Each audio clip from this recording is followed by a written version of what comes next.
እንኳን ለሐዋርያው ለቅዱስ ናትናኤል ዓመታዊ ክብረ በዓል እንዲሁም በዚሁ ዕለት በወርኃዊና በዓመታዊ ክብረ በዓላቸው ታስበው ተከብረው ለሚውሉ ቅዱሳን በሰላም በጤናና በፍቅር አደረሳችሁ አደረሰን። ሕዝበ ክርስቲያን በስመ አብ ወወልድ ወመንፈስ ቅዱስ አሐዱ አምላክ አሜን።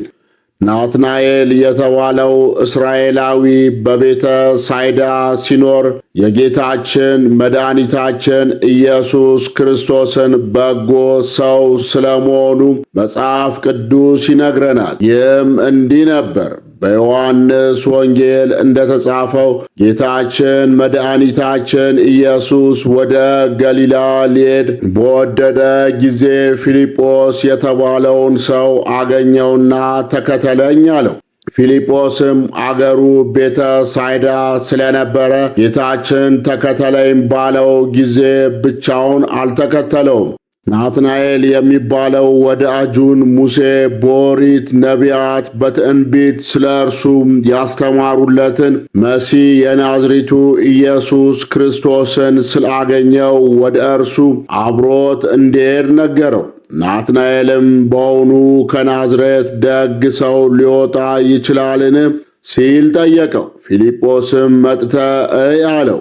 ከዚያም ጌታችን ኢየሱስ ናትናኤል ወደ እርሱ ሲመጣ አይቶ ስላወቀው እነሆ በልቡ ተንኮል የሌለበት እውነተኛ እስራኤላዊ ይህ ነው አለ። ናትናኤልም በየት ታውቀኛለህ? አለው።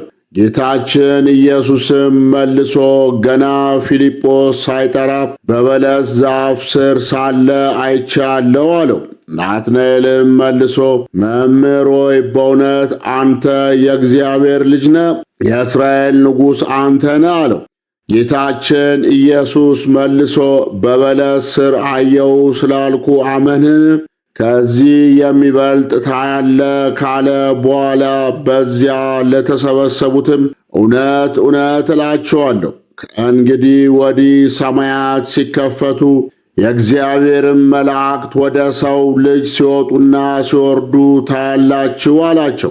ጌታችን ኢየሱስ ናትናኤልን ሐዋርያ እንዲሆን መረጠው። ቅዱስ ስምዖን ተባለ። ይህ ሐዋርያ ያዕቆብ በአይሁድ ተገድሎ ሲሞት ለኢየሩሳሌም ኤጲስቆጶስ ሆነ። በኋላም ወንጌልን በማስተማር ከአይሁድን ብዙዎችን ክርስትናን እንዲቀበሉ ከማድረጉ ባሻገር በሽተኞችንም አድኗል። በመጨረሻ በሰማዕትነት ባረፈበት ዕለት ጌታችን ኢየሱስ ከእንግዲህ ወዲህ ሰማይ ሲከፈቱ የእግዚአብሔርን መላእክት ወደ ሰው ልጅ ሲወጡና ሲወርዱ ታያላችሁ ብሎ እንደተናገረው ሐምሌ 10 ቀን ቅዱሳን መላእክት ሲወጡ ሲወርዱ ሰማይ ተከፍቶ ተመልክቷል። በቤተ ክርስቲያናችን ቀኖና መሠረት ይህ ዕለት ናትናኤል የተባለውን የቅዱስ ስምዖንን በዓል እናከብራለን። የእግዚአብሔር ድንቅ ሥራ በብዙ ነገር ይገለጻል። ፊልጶስ ናትናኤልን ወደ ጌታችን መድኃኒታችን ኢየሱስ ክርስቶስ ሲወስደው ፈጣሪውን ሥራውን አይቶ እንዲያምን ነበር። ያን ጊዜም በአንድ ጊዜ 3 ምስክርነት ሰጠ። መምህርነቱን፣ የእግዚአብሔር ልጅነቱን፣ የእስራኤል ንጉሥ መሆኑን መሰከረ። እኛም ለሰዎች የእግዚአብሔርን ሥራ ሰምተው ያምኑ እንዲሁም ምስክር የሆኑ ዘንድ ማስተማር ይጠበቅብናል። ስለ ጸበል ፈዋሽነት ከምንነግራቸው በተጨማሪ ሂዱና ጸበልተኞች ሲፈወሱ እዩ። ጻድቃኔ ማርያም ሸንኮራና ሌሎች ገዳማትም ያለውን ታምር ተመልከቱ። ራሳችሁ ምስክር ትሆናላችሁ እንበላቸው። በእርግጥ እምነት ጽናትን ይጠይቃልና በአንድ ጀንበር ለድኅነትም ሆነ ምስክርነት መብቃት አይቻልም። ትላንት ጥሩ ስለነበርን ብቻም ነገ በእግዚአብሔር ታምነናል ማለት አይደለም። ጽናት፣ ትዕግሥትና ብርታት ያስፈልጋል።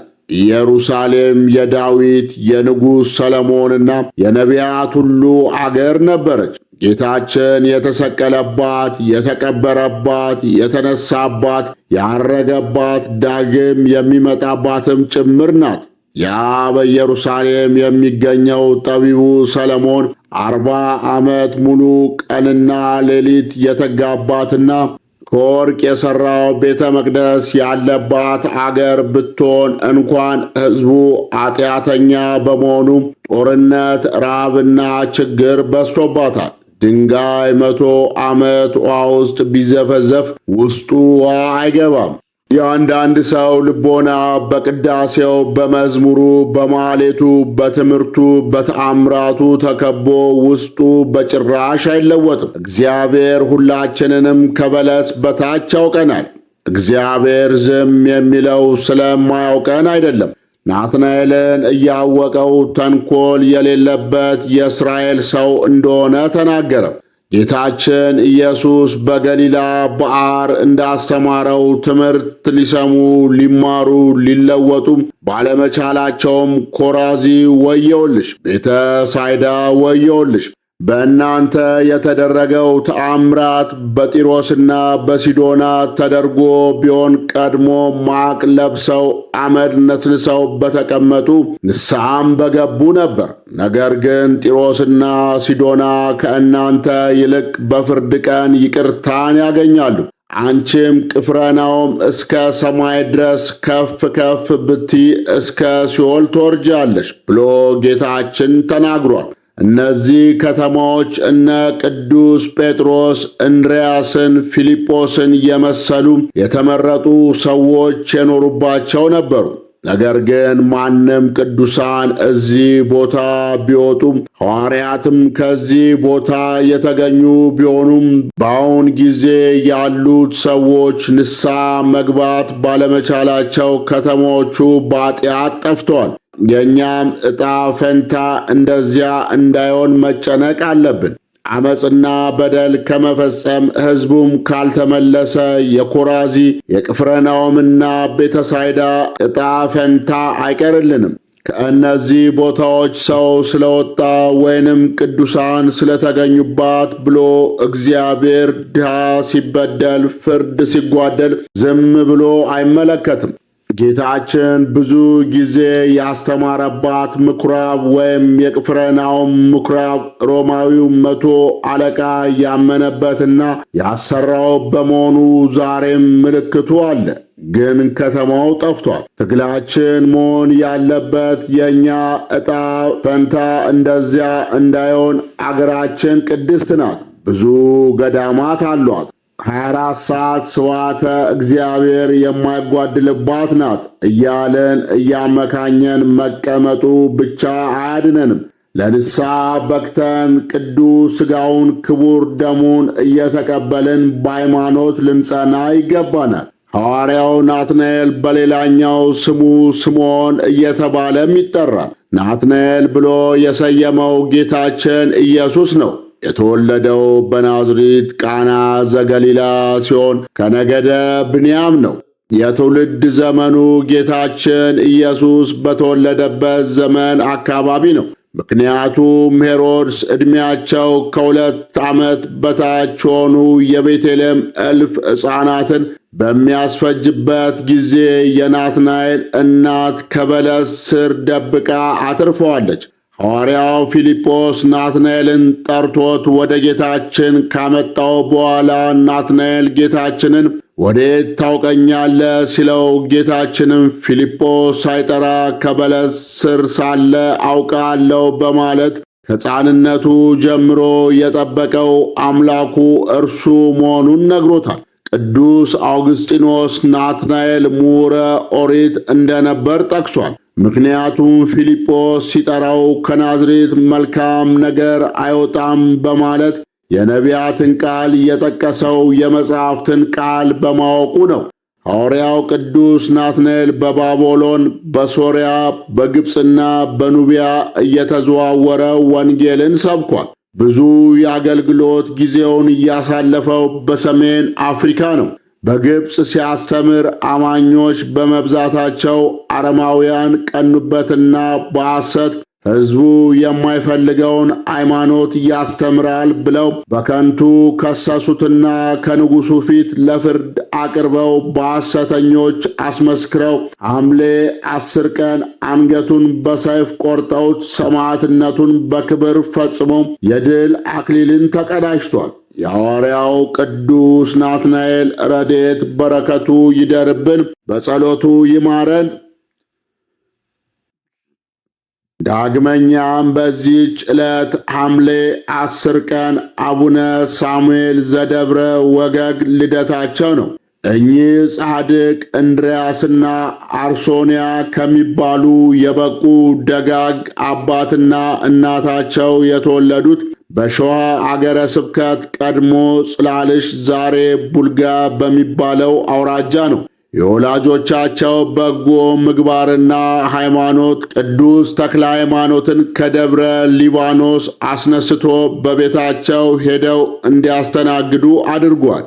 ልጅ ስላልነበራቸው ያዝኑ ነበርና አቡነ ተክለ ሃይማኖትም በጸጋ እግዚአብሔር ተገልጾላቸው እግዚአብሔር ጣዖታትን የሚሰብር አጋንንትን በጸሎቱ የሚያርቅ ሕዝብን ከኃጢአት በሽታ የሚያድን ፈጣሪውን የሚያስደስት ደግ ልጅ ትወልዳላችሁ ብለው ትንቢት ነግረዋቸዋል። በትንቢቱ መሠረት አቡነ ሳሙኤል ሐምሌ 10 ቀን 1248 ዓመተ ምህረት ሲወለዱ መልካቸው በአራት ልዩ ልዩ ኅብረ መልክ እየተለዋወጠ አንድ ጊዜ እንደ በረዶ፣ አንድ ጊዜ እንደ እሳት፣ አንድ ጊዜ እንደ ልምላሜና ቢጫ ሆነው ታይተዋል።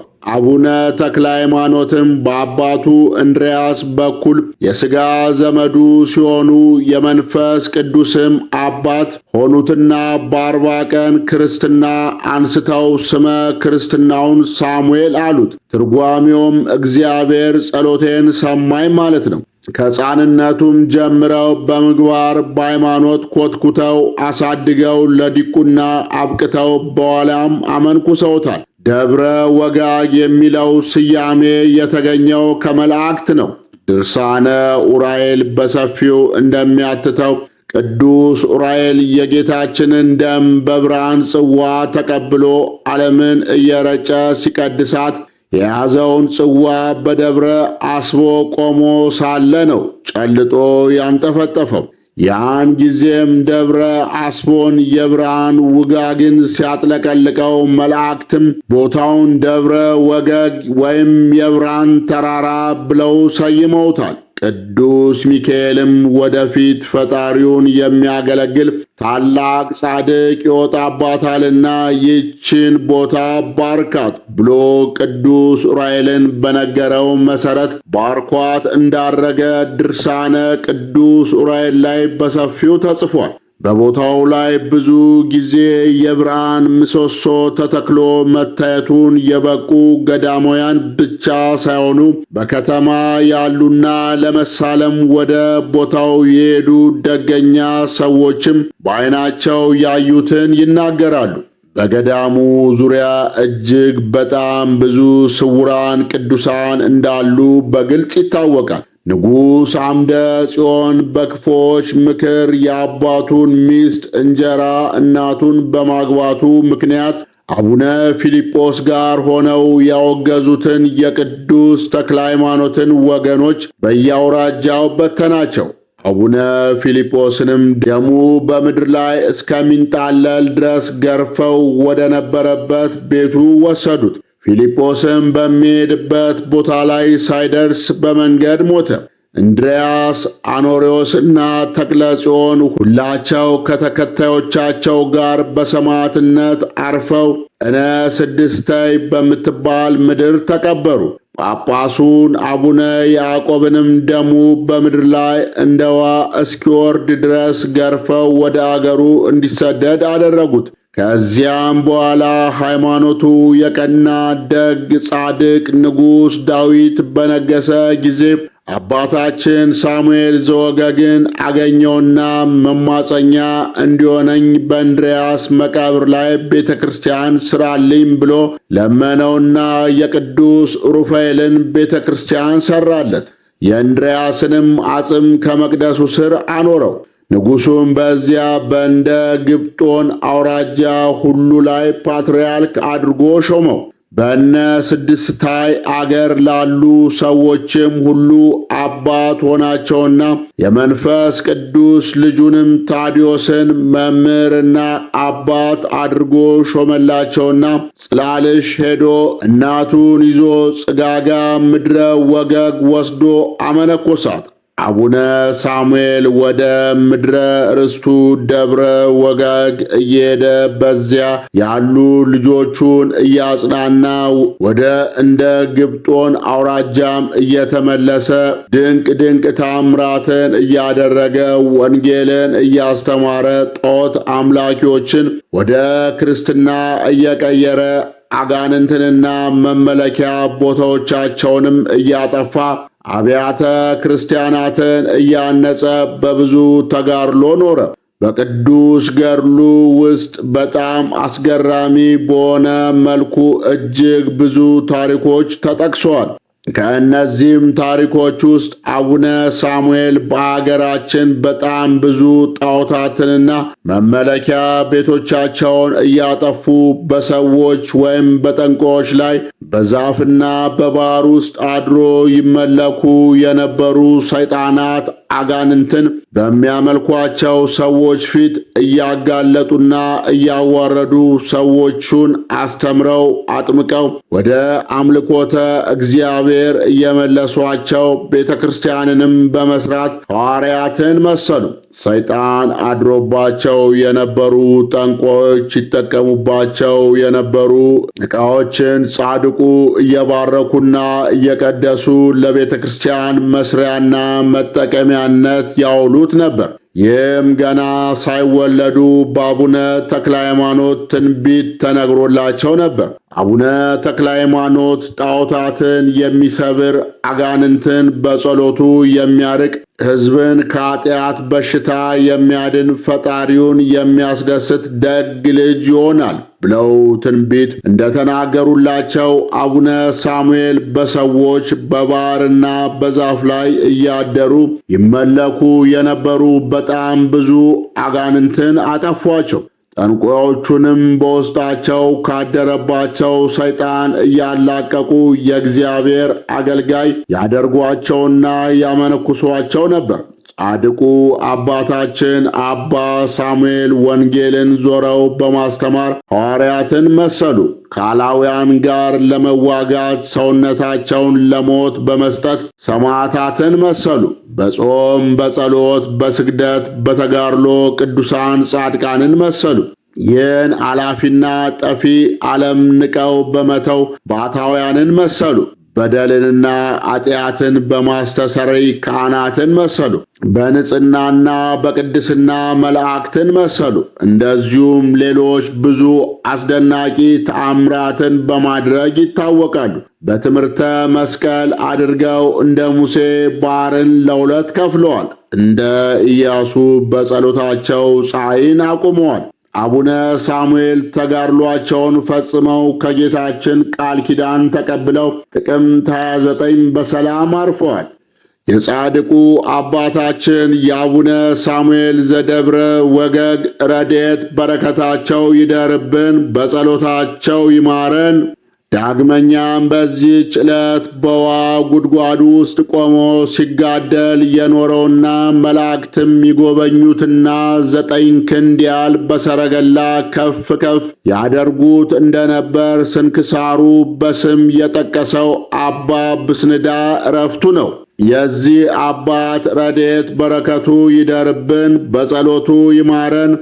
ዳግመኛም በዚህች ዕለት ቅድስት ቴዎና በሰማዕትነት አረፈች። ይህችም ቅድስት ከሐዋርያው ስምዖን ቀሌዮጳ ጋር በሰማዕትነት ያረፈች ናት። የዚህች ቅድስት እናት ረድኤት በረከቷ ይደርብን፣ በጸሎቷ ይማረን። አነሳስቶ ላስጀመረን አስጀምሮ ላስፈጸመን ለልዑል እግዚአብሔር ክብር ምስጋና ይሁን። ወስብሐት ለእግዚአብሔር ወለ ወላዲቱ ድንግል ወለ መስቀሉ ክቡር። ይቆየን።